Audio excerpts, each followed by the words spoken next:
Assalamualaikum warahmatullahi wabarakatuh. Perkenalkan, nama saya Abdillah Pratama dari kelas 10 IPS 2. Pada kesempatan kali ini saya akan membahas dua topik, yaitu yang pertama adalah pokok-pokok isi informasi dan kepribadian unggul dari Ki Hajar Dewantara yang telah saya tulis pada teks sebelumnya.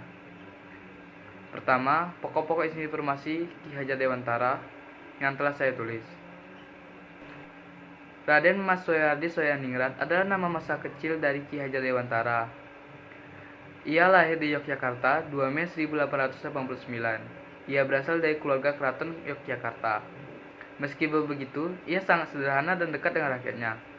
Ketika ia berusia 40 tahun, Raden Mas Soehardi Soeharningrat berganti nama menjadi Ki Hajar Dewantara.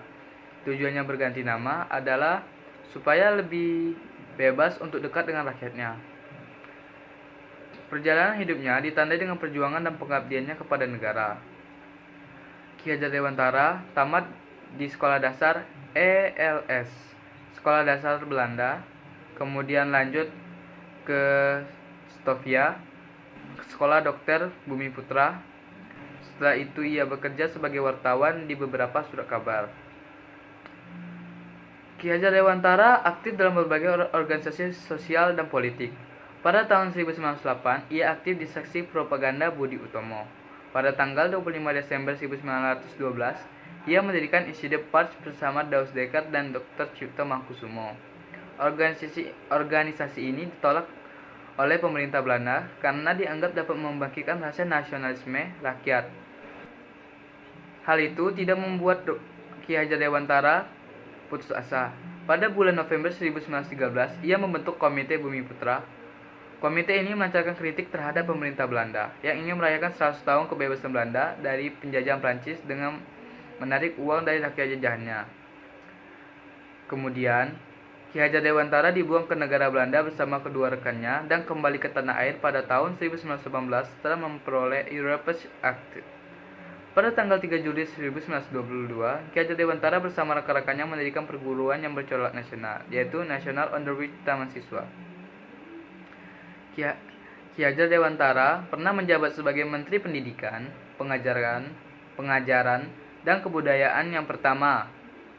Ki Hajar Dewantara juga ditetapkan sebagai pahlawan pergerakan nasional melalui surat keputusan Presiden RI nomor 305 tahun 1959 pada tanggal 28 November 1959. Ki Hajar Dewantara meninggal dunia pada tanggal 28 April 1959 di Yogyakarta.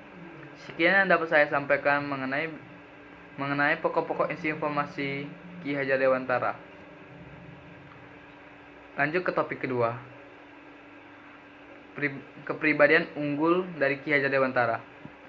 Ki Hajar Dewantara adalah orang yang sangat sederhana. Ini dibuktikan dari paragraf, meskipun begitu, ia sangat sederhana dan dekat dengan rakyatnya. Ketika ia berusia 40 tahun, Raden Mas Soehardi Soeharningrat berganti nama menjadi Ki Hajar Dewantara yang bertujuan agar bebas dekat dengan rakyatnya. Yang kedua, Ki Hajar Dewantara adalah orang yang cinta dan setia kepada bangsa dan negaranya. Hal ini dibuktikan dari perjalanan hidupnya yang ditandai dengan perjuangan dan pengabdian pada kepentingan bangsa dan negaranya.